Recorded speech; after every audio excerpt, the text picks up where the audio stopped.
Hi, boys and girls. My name is Miss Robertson. I'm a third grade teacher at Wright Elementary, and today I get the privilege of reading the very last chapter, chapter 15, called Happy Hamster Day. In December, things in room 26 really began to change.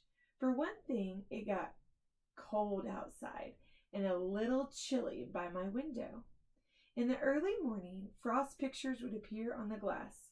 One picture looked like a big snowflake. Another looked like a lion. Scary. Still, it was nice and cozy in my sleeping house. More snowflakes appeared. Not real ones, but cut out paper snowflakes, bordering all the chalkboards, and there were snowmen made of fluffy cotton and pictures of candles and packages and sleighs.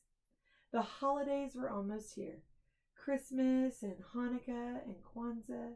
There were songs to be sung and presents to be wrapped and a big 2-week vacation to come.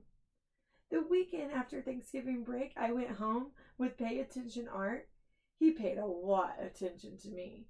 But sometimes, not every night during the week, Mrs. Brisbane would take me home to see Mr. Brisbane, and he'd put up his obstacle course, and we'd laugh and squeak and have a wonderful time.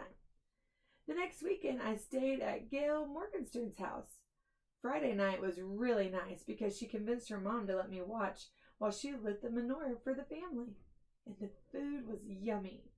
I was glad that Mrs. Brisbane didn't take me home every night. For one thing, if I ran the obstacle course every night, I'd probably waste away to nothing. For another thing, I wouldn't have been able to see Aldo. Aldo could now balance the broom on his head. Yep, he'd put the tip of the broomstick on top of his head and keep it up there for a while. He'd have to bob and weave to keep it balanced, and he made funny faces too. But one night during the week, Aldo pulled his chair up close to my cage and said, "Humphrey, old pal, I've got something to discuss." This sounded serious, so I put on my most serious problem-solving face. "I'm thinking of getting Maria a ring for Christmas. You know, like an engagement ring, with something shiny in it. And I know we've known each other very long, and we wouldn't have to get married right away. On the other hand, I'm no spring chicken, and I'd like to settle down and raise a couple of kids, and maybe a couple of hamsters too, you know?" "I understand," I squeaked softly. "So what do you think?" Aldo fixed his big brown eyes on me. Should I ask her to marry me? I stood up on my hind legs and screeched, "Do it! Do it! Do it! Do it!" Then he stood up and shouted, "You're right, I will. I'd be crazy not to." He raced out of the room so fast he forgot his cleaning cart. But when he returned for it, he yelled, "Thanks!" Sometimes, most times, it pays to squeak up. The third weekend after Thanksgiving, I spent at Heidi Hopper's house and watched her family put up their Christmas tree. It was the most beautiful thing I'd ever seen, second only to the little tree Heidi put in my cage. It was made of my favorite tree, broccoli. And then it was almost holiday vacation. Suddenly, it seemed as if we didn't have quite as much work to do in class. Everybody was planning the holiday party for the last day of school.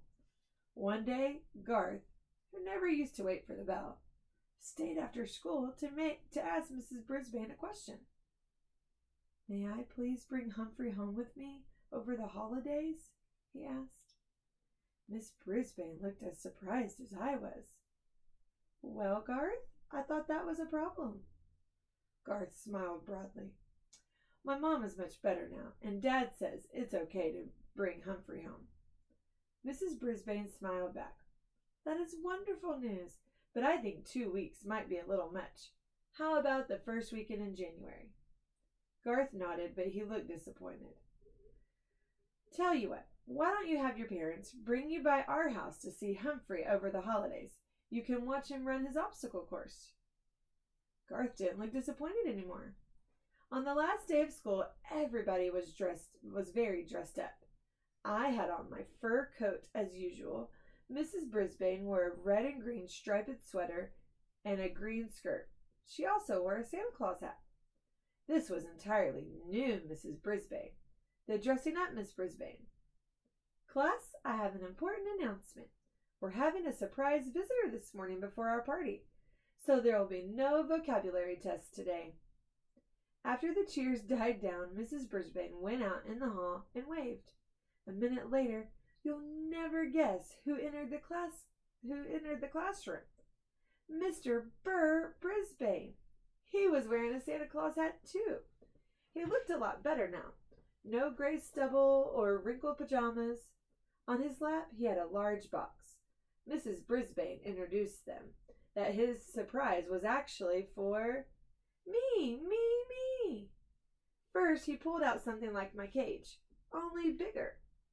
This is my gift to Humphrey. This extension attaches to his cage and makes it bigger. Now you're all going to help me build Humphrey's holiday present, his very own playground. The kids squealed and giggled and clapped, and I couldn't hold back a squeal of my own. I could keep my homey cage with its lock that doesn't lock, but I'd also have my own park to play in. Mrs. Brisbane gathered my classmates around the big table and explained his plans. Mr. Brisbane gathered my classmates around the table and explained his plans. Mrs. Brisbane unloaded the pieces. First, there was a seesaw, then a tree branch to swing from, a big jungle gym, and 2 ladders, one to climb and one to walk across like a bridge. My! Saya held me while the other kids worked on my cage. She patted me gently and murmured comforting words. Meanwhile, Mr. Brisbane patiently instructed the children as they arranged the pieces. He even made sure everyone got a turn. Then Mr. Morales dropped by to see how things were going. He was wearing a tie that had little Christmas lights that really lit up. He and Mrs. Brisbane stood behind the children, watching as my playground took shape. Looks like Bert should be a teacher too, the principal told Mrs. Brisbane. He already is, I heard Mrs. Brisbane respond. He just started teaching arts and crafts to seniors and kids at the community center. So he's made a new start, said the principal. Thanks to Humphrey. I believe those words were the best present I could ever have. Guess what I got my kids for Christmas? The principal asked. A hamster. Maybe it's a present for me as well. I think my papa will enjoy it too. When Saya put me back in the cage, everyone watched as I raced to my new playground, climbed the jungle gym, made a leap to the tree branch, and jumped over to the seesaw. Now I could have recess any time I wanted. Whoopee! Just then, the room mothers arrived with cupcakes and juice. While they passed the food out, Saya and Miranda slipped quietly out of the room. A little while later, Mrs. Brisbane announced that she had another surprise. Gifts for the class. The door opened, and in came Miranda and Saya, wearing red dresses trimmed in white fur. Not real fur like mine, and white fur hats. They each had a basket filled with small presents, and they danced around the room singing a song about the wonders of winter while they passed the gifts out. When the kids opened their packages, they each found a keychain with a small furry toy hamster attached. The hamsters came in all colors. Red, green, purple, gold, silver. Nice. The room mothers presented Mrs. Brisbane with a gift, a pair of red earrings, which she put on right away. I already thought it was a perfect day, but it wasn't really quite perfect until Mr. Morales peeked out into the hall and announced that he had a big surprise. I wasn't sure we could stand many more surprises. And then she walked in. The biggest surprise I could imagine. Miss Mac was back. She was wearing a long flowered skirt and a bright red blouse, and she had a butterfly in her hair. Not a real one, of course.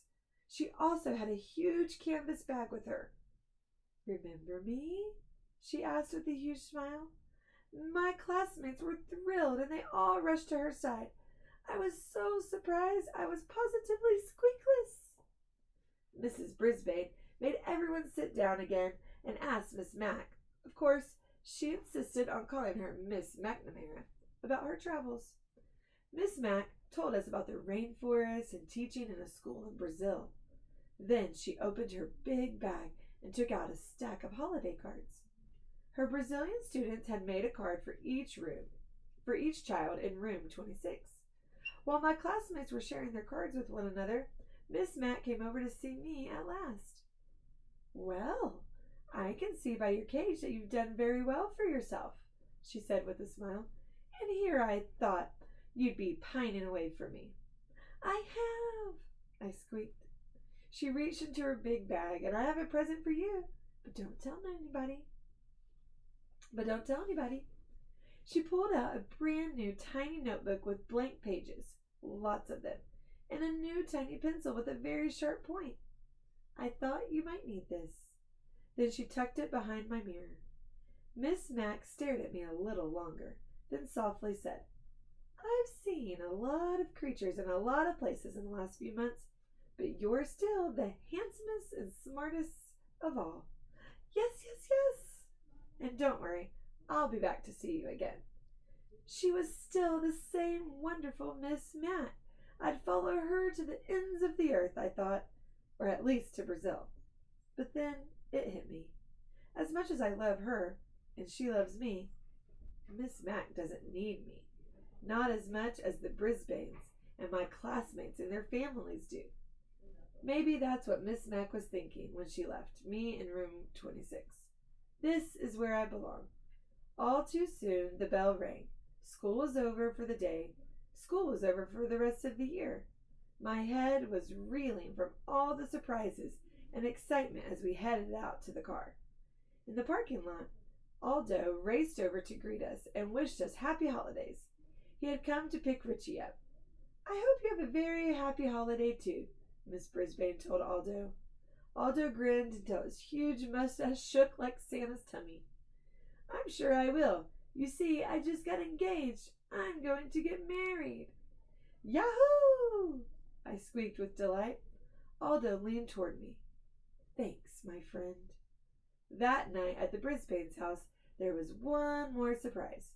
The doorbell rang, and a very tall and good-looking young man appeared. He was wearing a Santa Claus hat, but he wasn't Santa. He was Jason, the Brisbane's son. He had come all the way from Tokyo to surprise his parents. They were so happy to see him, they both cried just a little. I almost cried too. Soon, the house was filled with friends and neighbors, and Mrs. Brisbane played piano while everyone sang carols and drank hot cider. I nibbled on raw apple and squeaked along. Later that night, when the house was quiet, I thought about all I had done in the months since I had left Pedorama. I didn't know anything about the world then, but I've sure learned a lot. I can read and write, and I know all the state capitals. Just ask me one. I learned you should never turn your back on a dog, and that it's a good idea to turn off the TV once in a while. I found out kids have problems, and so do teachers and principals. Sometimes all people need is a little encouragement. Most of all, I learned that one small hamster really can make a difference.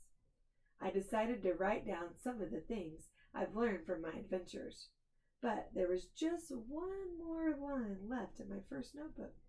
So I thought, and then I scribbled down exactly what I was feeling deep in my hamster heart. Joy, joy, joy to the whole wide world. And that includes you, Humphrey.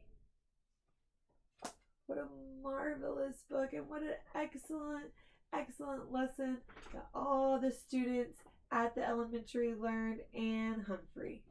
Enjoy!